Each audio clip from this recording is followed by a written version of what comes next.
இன்னைக்கு நம்ம பார்க்க போகிறது ஒரு சூப்பராக டேஸ்ட்டாக உடம்பை நல்லா குளிர்ச்சியாக வச்சுக்கிற மாதிரி ஒரு கம்பங்களி தான் கிண்ட போகிறோம். இந்த கம்பங்களி நம்ம மண் சட்டியிலே கிண்டிடலாம், ரொம்ப ஈஸியாக இருக்கும். இதுக்கு என்னென்ன எந்தெந்த மாதிரிலாம் செய்யணும் அப்படின்ட்டு அதை அப்படியே நீங்கள் ஃபாலோ பண்ணி செய்யுங்க, ரொம்ப நல்லாயிருக்கும்.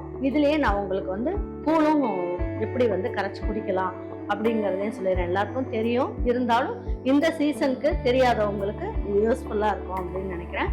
வாங்க இது எப்படி ஈஸியாக செய்யலாம் அப்படிங்கிறத வீடியோக்குள்ளே போய் பார்க்கலாம். பாருங்க, இப்போ வந்து நம்ம கிட்ட நிறைய ஆஃபர் கொடுத்துட்டு இருக்கோம். என்னன்னு பார்த்தீங்கன்னா 700 ரூபாய்க்கு மேலே வாங்குறவங்களுக்கு மல்லி இலைப்பொடி இல்லைன்னா புதினா இலைப்பொடி ரெண்டுத்துல ஏதாவது ஒன்று உங்களுக்கு ஃப்ரீயா வாங்கிக்கலாம். அது மாதிரி 1500 ரூபாய்க்கு மேலே வாங்குறவங்களுக்கு மல்லி இலைப்பொடி, புதினா இலைப்பொடி, கோதுமை மால்ட், இதுல 3த்துல எது வேணாலும் நீங்க வந்து 2 வாங்கிக்கலாம். 1500 ரூபாய்க்கு மேல வாங்குறவங்க. 3000க்கு மேல வாங்குறவங்களுக்கு மல்லி இலை பொடி 100 கிராம், புதினா இலை பொடி 100 கிராம், கோதுமை மால்ட் 100 கிராம், அதுக்கப்புறம் கொள்ளு வெயிட் லாஸ் கஞ்சி, முளைக்கட்டிய கொள்ளு வெயிட் லாஸ் கஞ்சி 100 கிராம்.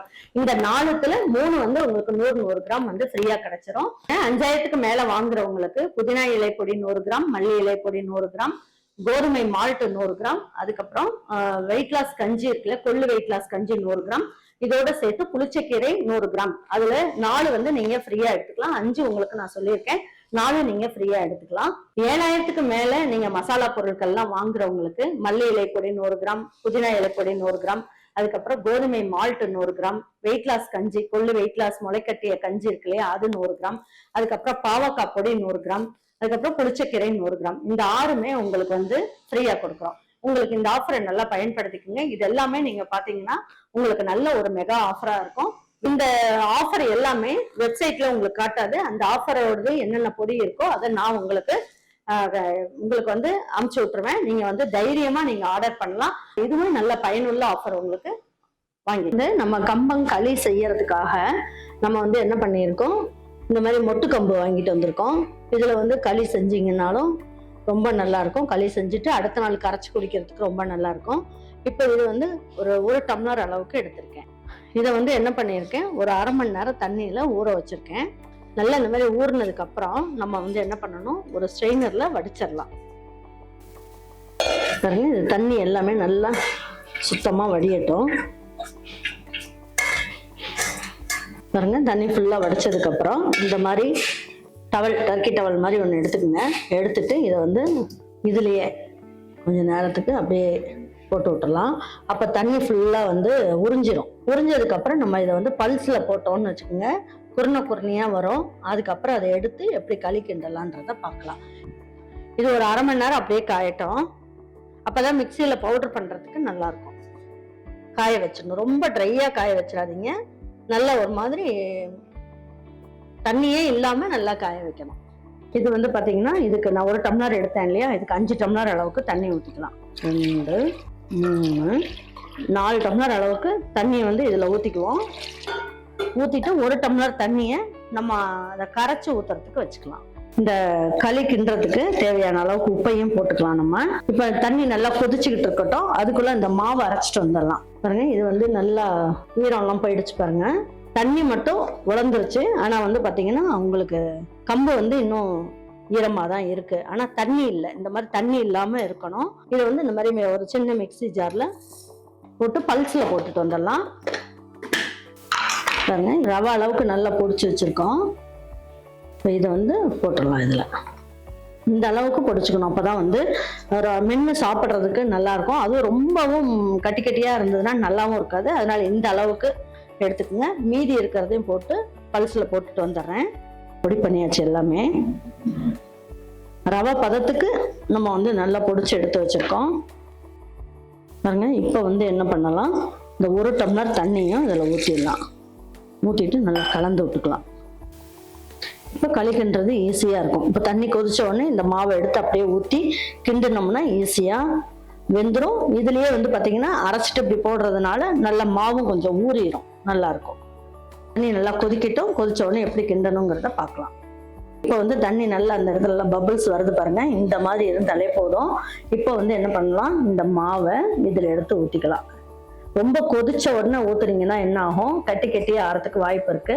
அதனால நம்ம இந்த ஸ்டேஜ்லயே போட்டு நல்லா இந்த மாதிரி கரைச்சி விட்டுருவோம். இதை கலந்து விட்டுக்கிட்டே இருப்போம். பாருங்க, நல்லா தண்ணி கொதிக்க கொதிக்க உங்களுக்கு என்ன ஆகும், நல்லா கெட்டி ஆயிரும் பாருங்க. ஈஸியாக செஞ்சிடலாம். நான் இப்போ எல்லாமே ஹை ஃப்ளேமில் வச்சு தான் செஞ்சிட்டு இருக்கேன். நான் எந்த ஸ்டேஜில் வந்ததுக்கப்புறம் ஸ்லோ ஃப்ளேமில் வைக்கணும்னு சொல்கிறேனோ அந்த ஸ்டேஜில் நீங்கள் ஸ்லோ ஃப்ளேமில் வச்சா போதும். பாருங்க, இன்னும் கொஞ்சம் நரன்னு இருக்குது.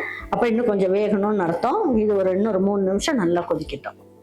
பாருங்க, இந்த அளவுக்கு நல்லா கெட்டி ஆயிடுச்சு பாருங்க. இப்போ என்ன பண்ணலாம், இது ஸ்லோ ஃப்ளேமில் இன்னொரு 10 நிமிஷம் வச்சிடலாம். அப்படியே மூடி வச்சிருங்க. ஒரு 10 நிமிஷம் அப்படியே ஸ்லோ ஃப்ளேம்லேயே இருக்கட்டும். அதுக்கப்புறம் எப்படி இருக்குன்றதை பார்க்கலாம். பாருங்க, இப்போ இது ஒரு 10 நிமிஷம் அப்படியே விட்டுட்டோம். இப்போ பாருங்க, நல்லா வெந்து நல்லா கெட்டி ஆயிடுச்சு பாருங்க. இந்த அளவுக்கு இருந்தாலே போதும். இப்போ நம்ம ஸ்டவ்வை ஆஃப் பண்ணிடலாம். நல்லா கெட்டி ஆயிடுச்சு. இதை நீங்கள் ஆறுனதுக்கு அப்புறம் பார்த்தீங்கன்னா இன்னும் கெட்டி ஆயிரும். நல்லா கட்டியே இல்லாமல் நல்லா சாஃப்டாக களி நல்லா ஜம்முன்னு கிண்டியாச்சு. இது இந்த அளவுக்கு இருந்தால் போதும். இப்போ தட்டை லேசாக அப்படி மூடி அப்படியே வச்சிருங்க. ஒரு 1/4 மணி நேரம் கழிச்சு பார்க்கலாம். இன்னும் கெட்டி ஆயிரும். அதுக்கப்புறம் எப்படி வச்சு பரிமாறலான்றதையும் பார்ப்போம். பாருங்க, இந்த மாதிரி கம்பங்கூழ், கேவர்களி இது எல்லாத்துக்குமே என்ன பண்ணணும், இந்த மாதிரி நம்ம வத்தல் வடகம் இருந்ததுன்னா பொரிச்சு வச்சுக்கலாம். பாருங்க, கொத்தவரங்காய் வத்தல்,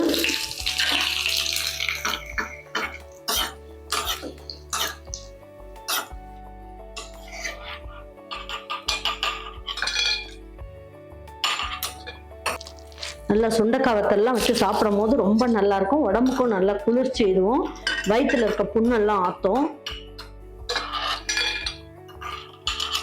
அப்புறம் மோர் மிளகா. இந்த எல்லா வகையான வத்தலுமே நம்மக்கிட்ட இருக்குது. மோர் மிளகா, கொத்தவரங்காய் வத்தல், அதுக்கப்புறம் சுண்டைக்காய் வத்தல் எல்லாமே நம்மக்கிட்ட இருக்குது. எல்லாமே எல்லாமே இந்த மாதிரி சீசனுக்கு இதெல்லாம் கம்பு கூழ் எல்லாம் செய்யும் போது வறுத்து வச்சுக்கலாம். பாருங்க, நல்லா ஆறி சூப்பராக வந்திருக்கு பாருங்க. இது நல்லா உங்களுக்கு பாருங்க, களியாகவும் சாப்பிட்லாம். களியாக சாப்பிடும் போது இதுக்கு நீங்கள் வேர்க்கடலை சட்னி வச்சு சாப்பிட்லாம். ரொம்ப நல்லாயிருக்கும். அப்படி இல்லையா என்ன பண்ணலாம், நீங்கள் இந்த மாதிரி தக்காளி குருமா அந்த மாதிரிலாம் செஞ்சுக்கிட்டோம்னா தொட்டுக்கிட்டு சாப்பிட்றதுக்கு ரொம்ப நல்லாயிருக்கும். பாருங்க, இதை என்ன பண்ணணும், நல்லா தண்ணிக்குள்ளே இப்படி போட்டு வச்சுக்கலாம். போட்டு வச்சிட்டோம் அப்படின்னா நமக்கு வேணும்னும் போது கொஞ்சம் கொஞ்சமாக எடுத்து ஒவ்வொரு உருண்டைகளாக எடுத்து போட்டுக்கலாம். பாருங்க, நாள் செஞ்ச உடனே நம்ம என்ன பண்ணணும், இந்த மாதிரி தண்ணிக்குள்ள உருட்டி உருட்டி போட்டுடணும். போட்டதை அடுத்த நாள் நீங்கள் என்ன பண்ணணும், காலையிலைக்கு வேணும்னா நீங்கள் இந்த உருண்டையை எடுத்து போட்டு உங்களுக்கு எத்தனை உருண்டை வேணுமோ அதை எடுத்து போட்டுக்கலாம். அப்படி இல்லைன்னா நீங்கள் என்ன பண்ணணும், இந்த மாதிரி உருண்டையாக உருட்டி ஒரு டிஃபன் பாக்ஸில் போட்டு ஃப்ரிட்ஜில் வச்சுட்டிங்கன்னா 1 வாரத்துக்கு கூட வச்சுக்கலாம். ரொம்ப நல்லாயிருக்கும். இதுலேயே சின்ன வெங்காயமும் சேர்த்துக்குங்க, கொஞ்சமாக கொத்தமல்லி இலையும் சேர்த்துக்கலாம், கொஞ்சமாக கருவேப்பிலையும் சேர்த்துக்கலாம். ஏற்கனவே இதில் நம்ம உப்பு சேர்த்துருக்கோம். அதனால நம்ம இதில் உப்பு சேர்க்கணும்னு அவசியம் கிடையாது. இதை நல்லா கரைச்சி விட்டுக்கலாம். பாருங்க, தயிர், மோர் எது வேணாலும் நம்ம கலந்துக்கலாம். கலந்துட்டு நல்லா கெட்டியாக வேணும்னா கெட்டியாக கலந்துக்குங்க. அப்படி இல்லைன்னா இன்னும் கொஞ்சம் மோர் ஊற்றி நல்லா தளன்னு கலந்துக்குங்க. ரொம்ப நல்லாயிருக்கும் இந்த வெய்ய காலத்துக்கு குடிக்கிறதுக்கு. பாருங்க, இது கம்பங்கூழ் சூப்பராக வந்துருச்சு. எப்படி கிண்டணும்னு நான் சொல்லியிருக்கேன், எப்படியெல்லாம் கரைச்சி குடிக்கலான்னு நான் சொல்லியிருக்கேன். இதே மாதிரி ட்ரை பண்ணுங்கள், சூப்பராக இருக்கும். பாருங்க, கம்பங்கூழ் சூப்பராக ரெடி ஆகிடுச்சு பாருங்க. இதை நீங்கள் டெய்லி ஒவ்வொரு டம்ளர் குடிச்சிங்கன்னா ஒரு வேளைக்கு அந்த டிஃபனோ இல்லைன்னா சாப்பாடோ சாப்பிட்றதுக்கு பதில் இது ஒரு டம்ளர் குடிச்சிட்டு போனீங்கனாலே உடம்பு அவ்வளோ குளுன்னு சூப்பராக இருக்கும். ரொம்ப நல்லது. ரொம்ப ஈஸியாக செஞ்சிடலாம். இப்படி செஞ்சிட்டிங்க அப்படின்னா உங்கள் வீட்டில் இருக்கவங்க டிஃபனே கேட்க மாட்டாங்க. நல்லா குளுன்னு குடிப்பாங்க. மத்தியான நேரத்துக்கும் குடிச்சிக்கலாம். அப்படி இல்லைன்னா ஒரு பாட்டிலில் ஊற்றி கொடுத்துட்டிங்கனாலே அவங்களே ஒரு 10 மணி 11 மணிக்கு ஆஃபீஸ்க்கு எடுத்துகிட்டு போனால் கூட குடிச்சிக்கலாம். ரொம்ப நல்லாயிருக்கும். இதே மாதிரி செஞ்சு பாருங்கள். செஞ்சு பார்த்துட்டு நீங்கள் சுட சுட சாப்பிட்ற மாதிரி இருந்தால் வேர்க்கடலை சட்னி, தக்காளி குருமா, கருவாட்டு குழம்பு இதுக்கெல்லாமே வச்சு சாப்பிட்லாம். ரொம்ப நல்லாயிருக்கும். கண்டிப்பாக இதை நீங்கள் ட்ரை பண்ணுங்கள். ட்ரை பண்ணி பார்த்துட்டு உங்கள் வீட்டில் இருக்கவங்களுக்கு பிடிச்சிருந்ததுன்னா லைக் பண்ணுங்கள், ஷேர் பண்ணுங்கள், சப்ஸ்கிரைப் பண்ணுங்கள், மறந்துடாமல் கமெண்ட்ஸ் பண்ணுங்கள். தேங்க்யூ ஃபார் வாட்சிங் ஈரோடு அம்மாச்சி சமையல். தேங்க்யூ.